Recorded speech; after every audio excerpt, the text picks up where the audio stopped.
Bienvenidos, en este caso nos metemos ya de lleno en el módulo 3 para tratar el tema de normativa y estilo de la lengua. Hemos pasado en esta asignatura ya por los temas de la producción y la comprensión de textos, vimos rasgos de la escritura, de la oralidad. En el segundo módulo intensificamos el conocimiento de cómo producir una exposición oral, de recursos y estrategias oratorias, y ahora volvemos para ahondar, profundizar en lo que es la escritura correcta y clara para presentar textos formales, como los que vamos a conocer y a trabajar a partir de ahora en tu vida en la universidad.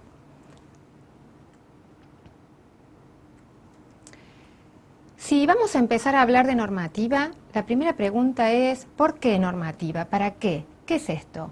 La normativa, como ustedes saben, es un conjunto de reglas que limitan las posibilidades de uso del idioma y nos dicen qué es correcto y qué es incorrecto, qué cosas podemos decir o escribir y cuáles no están bien escritas o bien dichas. Esa normativa no es antojadiza, se basa en el uso y en la tradición de nuestra lengua, viene con toda una cultura del idioma que está en relación con los usos sociales. Por eso también podemos darnos cuenta cómo la normativa no es algo fijo y para siempre. Ha cambiado y puede cambiar porque depende de los contextos de uso. En la medida en que estas reglas dejan de ser funcionales, ya no son útiles para los hablantes, es verdad que evolucionan. De hecho, el Diccionario de la Real Academia Española está a punto de sacar su 23ª edición. Esto nos habla de un cambio, de una evolución de la lengua. Ahora bien, también es verdad que hay que reconocer el uso, el sentido y la importancia de la normativa. ¿Para qué? Para mantener la continuidad de nuestro idioma, la unidad de los hablantes y seguir creciendo en prestigio esta lengua que tenemos, cuidarla. Solo el respeto, el cuidado por el uso correcto de la lengua va a garantizar que esas condiciones se permanezcan y hagan crecer. De hecho, el español en el mundo es la segunda lengua más hablada, con 400 millones de hablantes, después del chino mandarín, y la tercera lengua más usada en Internet, después del inglés, que tiene el 80% de las entradas, y del chino. Para hablar de normativa y darnos cuenta de la importancia de hacerlo correctamente, de escribir correctamente, vamos a ver algunos usos, que estos nos permitirán a nosotros darnos cuenta en qué punto estamos, dónde nos aprieta el zapato. Veamos los ejemplos que tenemos aquí en nuestra placa. Tenemos esta primera oración. Cuando realicé el depósito, llamé para obtener mi número de usuario. En marzo de 2011 hubo una notable suba de los ingresantes. Que querramos hacerlo no significa que lo lograremos. Quisieron saber por qué estaban recabando información privada. Era la primera vez que sucedía algo así. A pesar que son amigos, discrepan en temas profundos. Última oración dice, si escuchan la alarma, evacúen el edificio. No debe de quedar nadie. Vamos a ver qué errores hay. En todas ellas está lleno de errores bastante obvios y sería interesante observar cuáles han detectado ustedes. En la primera oración, ¿recuerdan? Dice, cuando realicé el depósito, y ese realicé está escrito con Z. Recuerden que la Z solamente se puede utilizar antes de las vocales abiertas, sa, so, su, pero nunca delante de E y de I. También la palabra depósito allí no tiene el acento que debería. Por lo tanto, estos son los dos principales errores, gruesos por cierto, que vemos aquí. En marzo de 2011, dice la segunda oración, marzo con mayúscula. Debemos recordar una regla que dice que a diferencia de lo que ocurre en inglés, en castellano los nombres de los meses, de los días o incluso de las estaciones no van con mayúscula, sino con minúscula, y los números de los años van sin punto. En la tercera oración, que querramos hacerlo, tiene un error, porque el verbo querer, aunque es irregular, no va con doble R en ese tiempo subjuntivo. Es un error común, por eso lo he puesto aquí. Vamos a la cuarta oración. Quisieron saber por qué estaban recabando información. Ese por qué es una pregunta indirecta. Por eso, aunque no estén los signos de interrogación, se escribe igual que si fuera una pregunta, es decir, separada y con acento. Recabar información es un verbo que no viene de cavar, que es con B corta. Recabar es otro verbo que tiene que ver con indagar, profundizar y va con B larga. En esa misma oración tenemos un último error, bastante frecuente por cierto. La primera vez, la primera semana, la tercera semana, son errores comunes. Primer, tercer, son adjetivos que por lo tanto deben concordar con el sustantivo al que acompañan. Vez es femenino, por lo tanto es la primera vez, la tercera semana, etc. Vamos a la penúltima oración. Un error común también. A pesar que son amigos. La expresión es a pesar de, por lo tanto allí se comete un error denominado queísmo, del que ustedes habrán leído ya en la lectura. Entonces la forma correcta es decir a pesar de que son amigos. En este caso el de que es correcto. Y por último dice, si escuchan la alarma, evacúen el edificio. El verbo evacuar no hace tilde, por lo tanto no hace hiato, por lo tanto no debe llevar una tilde en la U que separa en sílabas las dos vocales, evacúen. Es diptongo, se dice evacuen, a pesar de que estamos tan acostumbrados a escuchar la otra forma. No debe quedar nadie, termina la oración. Es por lo menos como debería terminar. Aquí, de manera incorrecta, dice no debe de quedar nadie. Una vez más, tenemos un error, ahora sí, de dequeísmo. La D sobra. Pero la normativa no solamente está para decirnos cuáles son los usos correctos que a los que siempre debemos apelar. Como les he dicho antes, la normativa es capaz de asumir que en la evolución y en el uso de la lengua hay algunas expresiones que se van modificando en ciertos contextos. Por eso asoma un término que hemos visto ya en el módulo teórico, que es el de lo aceptable, la aceptabilidad. Entonces, así como la norma nos marca lo correcto, lo aceptable nos indica lo adecuado, que en ciertos contextos es incluso mejor. Veamos este caso. Un ejemplo dice, la Fontana di Trevi, con sus aguas llenas de monedas, son visitadas por miles de turistas cada día en Roma. La que es visitada es la fontana, no con sus aguas llenas de monedas. Y allí, por lo tanto, se comete un error. La normativa nos indica, y con razón, que el verbo en plural es incorrecto. Pero, ¿qué pasa con estos otros ejemplos? Dice así, la mayoría de sus hijos varones están casados. Si yo dijera la mayoría de sus hijos varones está casada, sonaría extraño. Ese es uno de los casos en que lo aceptable se aleja en parte de la norma para asumir y reconocer que este uso, aunque no sea gramaticalmente perfecto, es más correcto y por lo tanto es aceptable. Vemos en la placa un ejemplo más en el mismo sentido. Una gran parte de los viajeros que estaban ilusionados con esa empresa se sienten engañados. Si siguiéramos la norma, el núcleo, la gran parte, sería entonces lo que debería concordar con se siente engañada. Sin embargo, viajeros ilusionados motiva a que nosotros utilicemos el plural y el masculino. Y eso es aquí también lo aceptable y correcto también.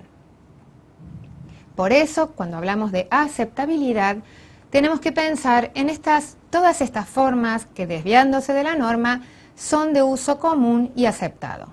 Esta es la coherencia o aceptabilidad ad sensum que se llama, que es la que nos indica que por el sentido es lo mejor, como la que acabamos de ver, la de hacer concordancia con el género y el número según nos suene más aceptable. Lo contrario hubiera sonado extraño, como leíamos en los ejercicios o ejemplos anteriores. Pero no es el único tipo de aceptabilidad que hace que nosotros incluyamos en el idioma formas que son gramaticalmente incorrectas. Otro tipo de aceptabilidad es la que está demandada por el contexto, generalmente el contexto profesional, que incluye términos propios de una jerga que no están aceptados en el diccionario o que no son del uso estándar de la lengua total, pero que son correctos dentro de esos ámbitos o contextos. Uno de esos casos es el concepto o el término bancarizar. Es un concepto que hasta hace pocos meses no estaba ni siquiera en el diccionario online de la academia. Acaba de incorporarse y se ha anunciado que en la próxima publicación, la 23ª, sí estará. También las palabras mercadeo o lobbying, que nos son tan prácticas y tan difíciles de reemplazar, no están admitidas por la Real Academia Española y sin embargo son aceptables y constituyen casi una norma dentro de esa jerga del contexto profesional. Hay otros usos que dentro de los ámbitos familiares y de grupo también son normales. Chaucito, che, o los usos locales que hay. Por ejemplo, en el caso de Córdoba, decir lo llevemos, cuando lo correcto gramaticalmente es llevémoslo, es decir, poner el pronombre al final.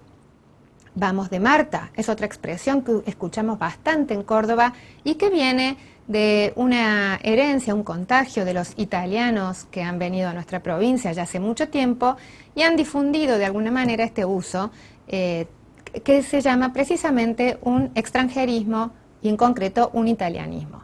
Estos usos son, como les decía, aceptables. Ahora bien, cuando nosotros vamos a pasar a usar la lengua en un ámbito formal y académico, como es lo que pretendemos ahora explicar y prepararnos a lo largo de esta asignatura, sí que tenemos que hacer un esfuerzo adicional por acercarnos a la lengua estándar, a la norma que rige a todos los hispanohablantes.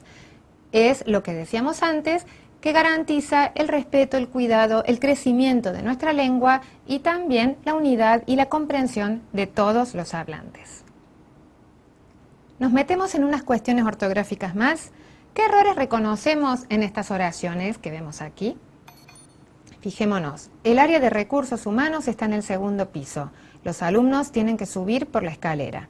En primer lugar, tenemos allí dos ideas, cada una con su sujeto y su predicado. Son autónomas.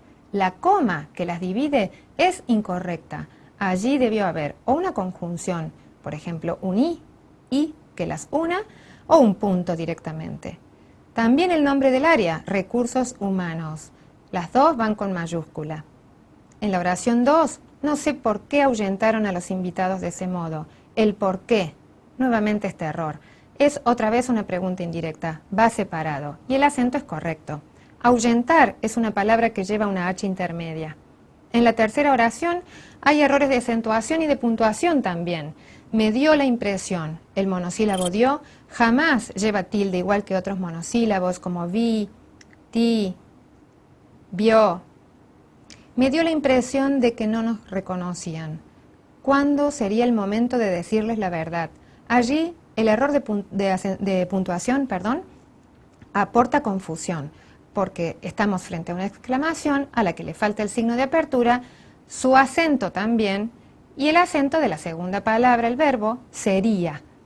Todos estos errores, si no los hemos visto o si nos hemos comido algunos, nos hablan de que estamos en un buen momento para empezar a repasar y afinar la puntería. Empecemos con algún repaso sobre la puntuación. Hemos visto en el módulo teórico, ya lo habrán leído, cuáles son los principales signos de puntuación en nuestro idioma. El punto es el mayor, el de mayor importancia, porque es el que señala las cláusulas completas, la de mayor sentido unitario. También vimos cómo la coma tiene distintos usos y que suelen cometerse errores con el uso de este signo cuando se la emplea, por ejemplo, en lugar de un punto, como veíamos en un ejemplo anterior. Vamos a hacer un pequeño repaso de algunos usos de estos signos, de manera que veamos casos de incorrección y podamos revisar. Un error habitual es poner la coma donde no van jamás, y es muy común encontrarla dividiendo el sujeto y el verbo. Por ejemplo, veamos dos casos. Aunque no estén grabadas, estas actividades deben ser descontadas del ingreso anual. Estas actividades es el sujeto. Deben ser descontadas su verbo. Entre esas dos partes, aunque lógica o naturalmente el hablante realice una pausa, una respiración, no va nunca una coma, no tiene ningún sentido. Y si ustedes repasan los usos de la coma, verán que allí no tiene estas funciones. Lo mismo en este otro caso, segundo ejemplo, mucho más obvio o claro. Las pasantías permiten a los alumnos conocer la realidad del mercado laboral. Las pasantías permiten, uno hace una pausa, pero no necesitamos ninguna coma para separar sujeto y verbo. Otro error es también colocar esa coma entre el verbo y el objeto directo o el complemento. Veamos el ejemplo. El tipo de aumento planteado significa para todos una mayor jerarquía del área. ¿Qué significa eso? Ese objeto directo, ese complemento del verbo, tampoco va separado por coma. Una vez más, les digo, si ustedes repasan los usos que tiene la coma, verán que estos son muy precisos, muy escasos y que los escritores últimamente tendemos a colocar comas por todas partes. Otro tema que podemos repasar es el uso de mayúsculas y minúsculas. Una simple recordación nada más. Veamos cuándo se usan mayúsculas. Aquí tenemos algunos casos. Se usan mayúsculas cuando hablamos de siglas y de abreviaturas. Por ejemplo, nosotros vamos a decir usted de esta manera, pero nunca vamos a escribir usted con mayúscula si la palabra no está abreviada. Por supuesto, a menos que sea inicial de oración. Lo mismo pasa con doctor. Vamos a ponerlo de esta forma, pero si escribimos el doctor Martínez, por ejemplo, o el doctor XX, entonces, al no estar abreviado, allí ya no emplearemos una mayúscula. Otro caso de uso de las mayúsculas es en los nombres de instituciones, de disciplinas, de materias. Así, por ejemplo, la materia lengua, estrategias de comprensión y producción de textos, irá a cada una de sus iniciales con mayúscula. El nombre de un congreso también, Simposio Internacional de Cardiología, por decir un caso, irán las tres con mayúsculas.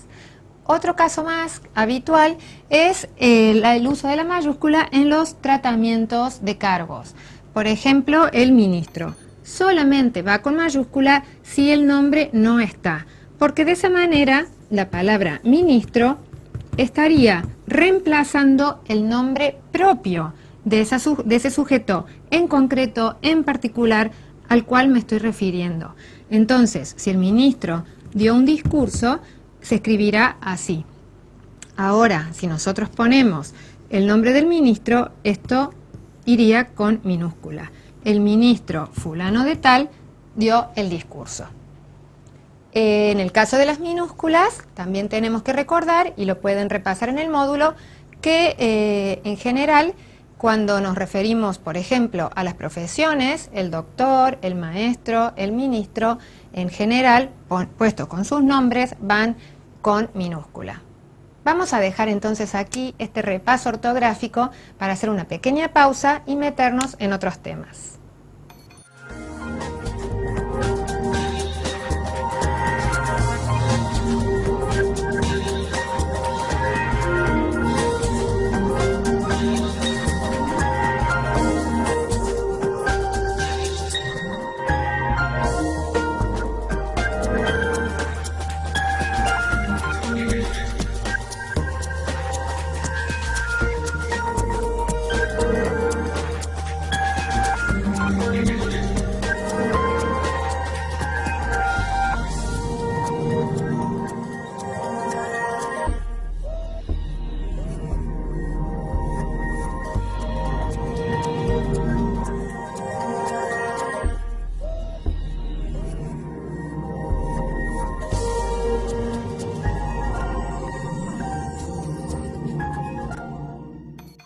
Bueno, vamos a retomar este módulo de normativa y de estilo, un poco denso, con el tema de la morfología. La morfología es el estudio de la gramática, es la parte de la gramática que estudia la formación de las palabras y sus derivaciones, la formación correcta. ¿De qué palabras? Las clases de palabras que existen en español, que son 9. Las más importantes: sustantivo, adjetivo, verbo, preposición, artículo, conjunción, etc. Vamos entonces a hacer un repaso de algunos casos que serán dignos de analizar, porque allí es donde tal vez aparecen algunos errores o dudas habituales. Empecemos por los sustantivos. Hay un caso para comentar que es bastante característico, el género de algunos sustantivos, en concreto los sustantivos que empiezan con A acentuada: alma, agua, águila, arma, ansias, por ejemplo, también. Son todas palabras que son femeninas, pero al empezar con A, con una A tónica acentuada, no aceptan, no admiten el artículo en femenino. Por lo tanto, es incorrecto decir la alma o la agua. Se dice el alma, pero recordando siempre que es femenino. Por lo tanto, si tuviéramos que completar esa frase, diríamos el agua clara, el alma amplia, por ejemplo. ¿Qué pasa ahora con la formación de singular y plural? Es algo que también rige o explica esta disciplina que es la morfología de la que estamos hablando. Hay algunos casos extraños también. Las palabras que no varían en el plural, que son estas palabras extranjeras y algunas otras más que no hemos incluido aquí, pero que puedes ver en el módulo, fax, déficit, palabras terminadas en T o en X, que la forma de pluralizar es solamente aplicándole el artículo en plural, los fax, los déficit. Y también ocurre lo mismo con las palabras latinas, palabras como memorándum o curriculum, que están en latín. Cuando las pluralizamos, las tenemos que utilizar en su forma castellana, los currículos. De hecho, el currículo también existe. ¿Por qué? Porque en latín el plural de currículum sería la currícula y no es una forma a la que estemos habituados. Habrán escuchado ustedes algunas veces que las personas dicen la data para hablar del plural de los datos. De allí viene, del plural que se hace en A, de los términos latinos. Como no es la forma habitual, lo que hacemos es castellanizarlas y utilizarlas de esa forma. Otro caso con los sustantivos es el hecho de prestar mucha atención a los neologismos, es decir, a la generación, a la creación de palabras nuevas que no existen y que no debe hacerse cuando no hay necesidad, cuando tenemos en nuestro idioma no solamente las palabras, sino los recursos para crear las formas correctas. Hay una tendencia a convertir al castellano formas propias del inglés, como loguearse, aplicar a una beca, estoquear, cliquear, chance. Y también una tendencia a generar palabras con los mecanismos propios que tenemos en el idioma. Así, de manera correcta, se han generado a lo largo del tiempo ciertas palabras de aterrizar, aterrizaje, y de allí, por ejemplo, alunizar y alunizaje. Al generarse una nueva realidad, como fue la llegada del hombre a la luna, por contagio de la forma aterrizar, se genera la palabra alunizaje que se incorpora al acervo de nuestra lengua. Pero esto no nos justifica para que nosotros nos pongamos a inventar palabras y conseguir que éstas sean admitidas automáticamente. Esto solo se da si se generaliza, se difunde y se convierte en un uso prácticamente habitual y normal. Por ejemplo, las palabras operativizar, complejizar, visibilizar como sinónimo de ver. Hacer visible sí, pero no es sinónimo de ver. Estas palabras entonces no son aceptables. Con respecto a los verbos, veamos algunos casos que también suelen generar duda y llaman la atención.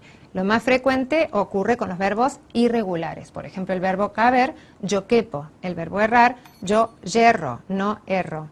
Digerir, la forma en pasado es digirió, no digerió. Deducir, yo deduje, igual que conduje, no es yo deducí. Son todos errores bastante habituales y que conviene o vale la pena repasar ahora en esta clase que estamos teniendo.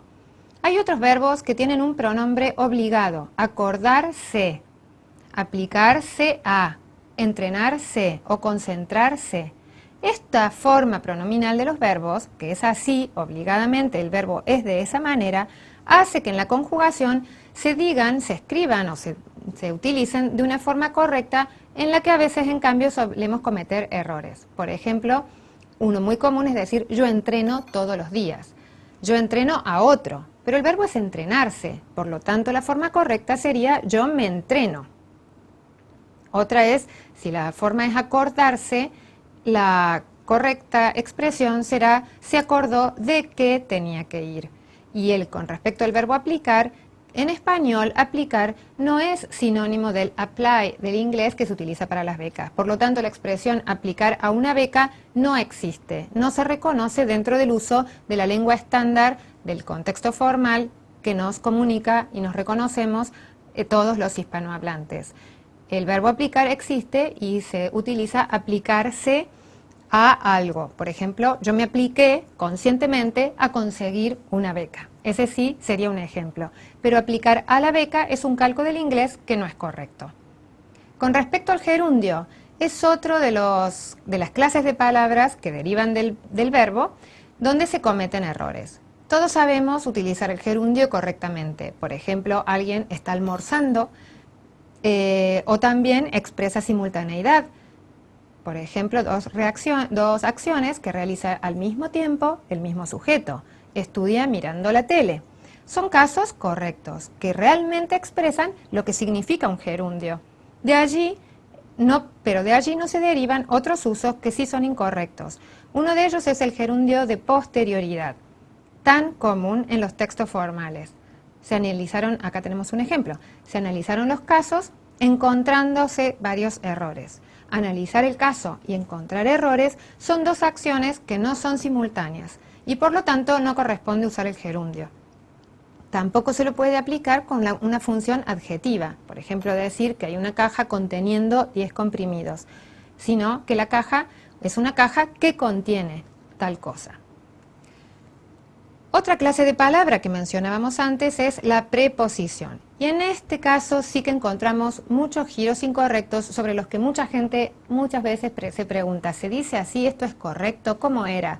Porque, gracias a Dios, también se está extendiendo la preocupación de los hablantes por escribir mejor.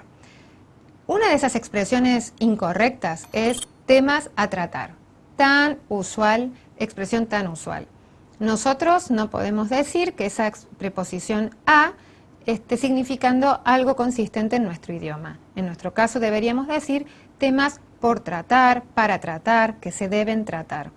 Lo mismo pasa con en base a, porque nosotros en el castellano no podemos decir con sentido y coherencia que algo está a base de algo, sino sobre una base o en una base. Lo mismo las personas están de acuerdo con otras personas o con algunos temas. Por lo tanto, la expresión de acuerdo a es incorrecta y debe reemplazarse por de acuerdo con. Respecto a es un uso incorrecto. Se dice con respecto a un tema. También podemos usar el respecto, solo, pero en ese caso la preposición es de. Respecto de este tema vamos a hablar después. Además, las personas no observan las realidades o las situaciones bajo un punto de vista, sino desde un punto de vista. Por eso es incorrecta esa expresión tan generalizada también de bajo su punto de vista. Debe reemplazarse. Un caso especial de las preposiciones que ya hemos mencionado antes es el que se comete con los queísmos y dequeísmos. Habrán visto en el módulo teórico en qué consiste cada uno de esos dos vicios o errores. El caso del queísmo es un tipo de error tal vez más grave que consiste en quitarle la preposición de cuando corresponde ponerla. Y el dequeísmo, al contrario, es colocar la de cuando no corresponde. Veamos entonces aquí algunos ejemplos. Es incorrecto decir piensan de que los cambios serán paulatinos, porque la de sobra. Piensan eso. Piensan que los cambios serán paulatinos. Esa es la estrategia. Reemplazar la cláusula que empieza con que, la cláusula subordinada, por la palabra eso. Pidieron eso. No pidieron de eso. Por lo tanto, la forma correcta es pidieron que fueran lo antes posible. Aconsejó eso, que tomaran el vuelo, no aconsejó de que tomaran el vuelo. Veamos aquí el error contrario, el del queísmo. Están convencidos que este camino lleva a Salta. El verbo convencer es, como los ejemplos que veíamos antes, uno de esos verbos que rige, que demanda y exige una preposición determinada. En este caso, la preposición de, estar convencidos de algo. Tiene la certeza de algo. Por lo tanto, en esos casos sí se dirá de que. Tiene la certeza de que ganará las elecciones. Y ahora nos metemos en el segundo aspecto de este módulo 3, que es el del estilo. El estilo formal. Ese que no admite usos coloquiales, familiares, locales, sino que se refiere a al habla de una lengua estándar, general, que corresponde a contextos formales y para públicos amplios y heterogéneos. ¿Cuáles son las características, las cualidades que tiene que tener ese estilo? La más importante de ellas es la claridad. Es lo que define un rasgo de calidad de un texto, saber qué se quiere decir. Por lo tanto, lo que precisa es una frase corta y directa. La claridad se asienta en el orden lógico de la oración y también el orden lógico en la sucesión de los párrafos. Un segundo rasgo de estilo formal es la concisión. Es esa capacidad de ir al grano, de utilizar el sustantivo preciso, que evita la vaguedad, la generalidad. La concisión se asienta en el sustantivo que realmente es capaz de expresar, de sintetizar el concepto clave que se quiere decir. Un tercer rasgo es la sencillez, y la sencillez se asienta en huir de las formas rebuscadas, huir de las frases que dan rodeos, que expresan con una palabra compleja aquello que se puede decir de manera simple. El cuarto rasgo que hace a la cualidad del estilo formal es saber captar la atención del lector. Y esto se logra con dos recursos. Por un lado, la organización de los datos, para la cual es absolutamente necesario tener un conocimiento del tema y saberlo todo antes de empezar a escribir. Pero una segunda manera o estrategia de lograr esa captación del interés del lector es a través de un vocabulario rico y variado, lo cual no significa apelar a términos desconocidos o extraños, decir, por ejemplo, temporada estival en lugar de verano. Significa huir de las frases hechas, de la repetición de las mismas palabras de siempre, los términos comodín, de los que ya hemos hablado, y apelar a sinónimos, enriquecer y hacer de esa manera más atractiva y legible nuestra escritura. Veamos en cambio qué vicios atentan contra esas cualidades del estilo formal. Precisamente contra la concisión, contra la capacidad de decir en menor tiempo una mayor cantidad de información, tenemos dos vicios. Uno es la redundancia, decir de una manera expandida algo que puede decirse brevemente. Acá tenemos algunos ejemplos. Incrementa sus mayores posibilidades. Si incrementa las posibilidades, sobra decir que son mayores. Hablar 3 idiomas implica que son diferentes. Si es una base, ya se sabe que esta es fundamental. Por lo tanto, decir base fundamental o coordinados entre sí o falso pretexto son todas formas redundantes que alargan las expresiones y nos evitan ser o nos hacen que no seamos concisos. También los circunloquios. Circunloquio es una expresión que significa rodeo con las palabras. Son giros que alargan la frase. Por ejemplo, decir tener conocimiento de, estar en condiciones de, con el objeto de. Son todas expresiones tan típicas de las personas que utilizan el lenguaje formal, creyendo que de esta manera están aplicando un idioma mucho más culto, mucho más ampuloso. Todo lo contrario, caen en la ambigüedad, en la confusión, en la falta de claridad. Usemos las formas simples y naturales de hablar. También vamos a ver qué vicios atentan contra la claridad. Hemos dicho que la claridad es una de las principales cualidades del estilo formal y que se asienta en el orden lógico de la oración y en la forma directa de expresar lo que queremos realmente decir. Una manera entonces de alterar esa claridad es dar vuelta al orden de la frase, y esto se llama hipérbaton. Acá tenemos un ejemplo. Cuando empiece la carrera de administración y tenga su alta de usuario, llámenos. Si la damos vuelta, llámenos cuando empiece la carrera, será mucho más fácil. También la excesiva subordinación, que es ese vicio de poner a través de comas, incisos con detalles antes de llegar a la idea central. La presentación plantea un problema, que es que la parte de los gráficos está más desarrollada y de manera detallista, mientras que las conclusiones aparecen en un segmento secundario, lo cual ocasiona en el asistente la distracción respecto de los puntos relevantes. He allí una oración confusa, poco clara. Contra la sencillez hemos dicho que aparecen el vicio de utilizar términos rebuscados, muchas veces neologismos, palabras inexistentes que inventamos porque creemos que suenan mejor. Por ejemplo, decir influenciar. Prefiramos influir, prefiramos concretar y no concretizar, que no existe. Recibir y no recepcionar, ver antes que visualizar.